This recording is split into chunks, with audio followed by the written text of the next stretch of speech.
Welcome to SS Sai channel. இன்னைக்கு நம்ம இந்த வீடியோவில் எந்த கோயில் பற்றி பார்க்க போகிறோம் அப்படின்னா திருவேற்காட்டில் இருக்க கருமாரியம்மன் கோயில் பற்றி தான் பார்க்க போகிறோம். வாங்க பார்க்கலாம். இந்த கோயில் பார்த்தீங்க அப்படின்னா சென்னையிலேருந்து ஒரு 20 கிலோமீட்டர்ஸ் தூரத்தில் இருக்குது. கோயிலுக்கு பக்கத்துலேயே திருவேற்காடு பஸ் ஸ்டாண்ட் இருக்குது. ஸோ இப்போ நீங்கள் பஸ்ஸில் போகிற மாதிரி இருந்தீங்கன்னா திருவேற்காடு பஸ் ஸ்டாண்டில் இறங்கி வெளியே வந்தோட்டி பக்கத்தில் இருக்க ஸ்ட்ரீட்டில் நடந்து போனால் நம்ம கோயிலுக்கு வந்துடலாம். வாங்க உள்ளே போய் அம்மனை தரிசிக்கலாம். உள்ளே போனால் முதல்ல ஆலமரத்தடியில் விநாயகர் இருப்பார், அவரை தரிசனம் பண்ணணும். அதுக்கப்புறம் நாங்கள் போன அன்னைக்கு அம்மனுக்கு காய்கறிகள் பழங்கள் வச்சு சூப்பராக சிறப்பு அலங்காரம் பண்ணியிருந்தாங்க.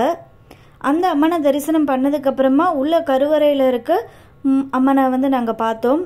இப்போ இந்த இடத்துல எப்படி அம்மன் வந்தாங்க, இந்த கோயிலோட ஸ்தல வரலாறு என்ன அப்படின்னு பார்த்தோம்னா, ஒரு முறை சிவபெருமான் அவரோட 5 தொழில்களான படைத்தல், காத்தல், அழித்தல், மறைத்தல், அருளல் அப்படிங்கிற இந்த 5 தொழில்களையும் அம்பிகையை கூப்பிட்டு, நீ கொஞ்ச காலம் இந்த தொழில்களை எனக்கு பதிலாக பார்த்துக்கோ, எனக்கு கொஞ்சம் வேலை இருக்கு அப்படின்னு சொல்லிட்டு போயிடுறாரு. அம்பிகையும் இந்த தொழில்களை பண்றதுக்கு நம்மளுக்கு கரெக்டான இடம் வேணும் அப்படின்னு அகத்திய முனிவரை கூப்பிட்டு கேட்குறாங்களாம்.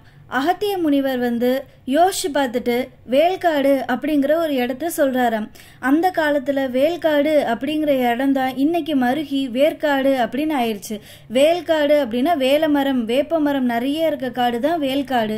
அதுதான் இன்னைக்கு மருகி வேர்க்காடு. அதுவும் அம்மன் தங்கி இருக்கனால இந்த இடம் திருவேற்காடு அப்படின்னு மாறிடுச்சாம்.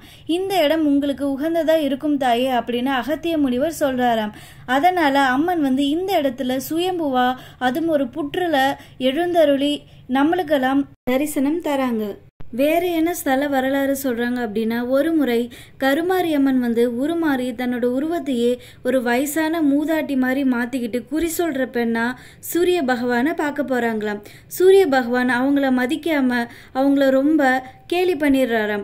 உடனே கருமாரியம்மன் தன்னோட சுய ரூபத்தை காட்டி, இன்னையிலேருந்து உனக்கு வெளிச்சம் இல்லாம போகட்டும் அப்படின்னு சூரிய பகவானுக்கு சாபம் விட்டுறாங்களாம்.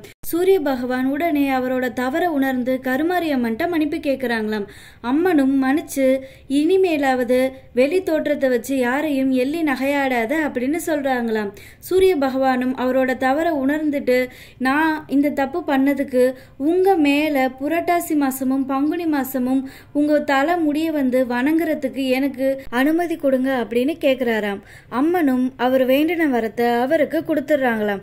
அதனாலதான் கருமாரியம்மன் கோயில்கள்ல பாத்தீங்க அப்படின்னா செவ்வாய் வெள்ளி இல்லாம ஞாயிற்றுக்கிழமைகளிலும் ஒரே விசேஷமா இருக்கும். கோயில்ல அம்பாள் பாத்தீங்கன்னா 2 இதுல நம்மளுக்கு காட்சி தராங்க. முன்னாடி இருக்கவங்க சாந்த சுரூபினியாகவும், பின்னாடி இருக்கவங்க அக்னி ஜுவாலையோட கைகள்ல கத்தி, கபாலம், சூலம் இதெல்லாம் ஏந்தின மாதிரி நம்மளுக்கு காட்சி தராங்க. அம்மனை தரிசனம் பண்ணிட்டு வெளியே வந்தா வெளியே முருகன் சன்னதி இருக்கு. அதுக்கு பக்கத்துல ஒரு தியான மண்டபம் இருக்கு. இங்கே கொஞ்ச நேரம் உட்கார்ந்து தியானம் பண்ணதுக்கு அப்புறம் வெளியே வந்தா மரச்சிலை அம்மன் ஒன்று இருக்காங்க. இது இந்த கோயிலோட சிறப்பு அம்சம்னு கூட சொல்லலாம். இந்த அம்மனுக்கு ஃபுல்லா காசாலே மாலை செஞ்சு போட்டிருப்பாங்க. இவங்கள வேண்டுனா நம்ம வீட்டுல செல்வம் கொழிக்கும் அப்படின்னு நம்புறாங்க. அவங்களையும் தரிசனம் பண்ணிட்டு வெளியே வந்தா பெருமாளுக்கு சன்னதி இருக்கு. பெருமாளை தரிசனம் பண்ணதுக்கு அப்புறமா பிரகாரத்தை சுத்தி போனோம் அப்படின்னா உற்சவ அம்மன் ஊஞ்சல்ல ஆடுற மாதிரி சன்னதி இருக்கு.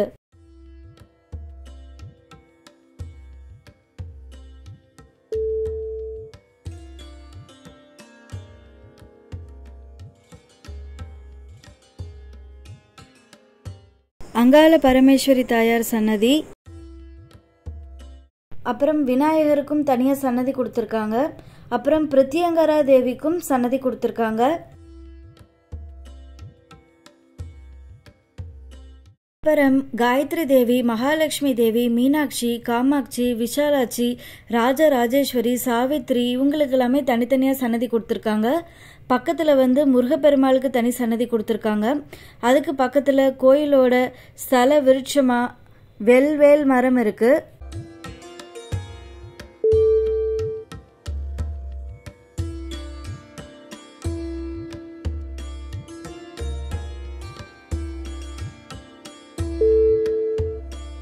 அப்புறம் துர்க்கை அம்மனுக்கும் பைரவருக்கும் தனித்தனியா சன்னதி கொடுத்துருக்காங்க. இவங்க எல்லாத்தையும் வழிபட்டுட்டு வெளியே வந்தா வெளியே புத்து கோயில் இருக்கு. அந்த புத்து கோயிலுக்கு தேவையான குங்குமம், மஞ்சள், முட்டை எல்லாமே வந்து வெளியவே விற்கிறாங்க.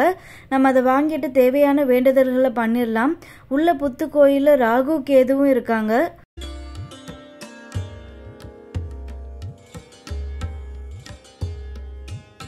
இதாங்க கோயிலோட தீர்த்த குளம், வேலாயுத தீர்த்தம் அப்படின்னு சொல்கிறாங்க.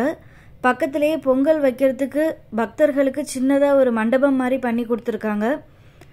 அவ்வளோதாங்க, திருவேற்காடு அம்மனை தரிசனம் பண்ணியாச்சு.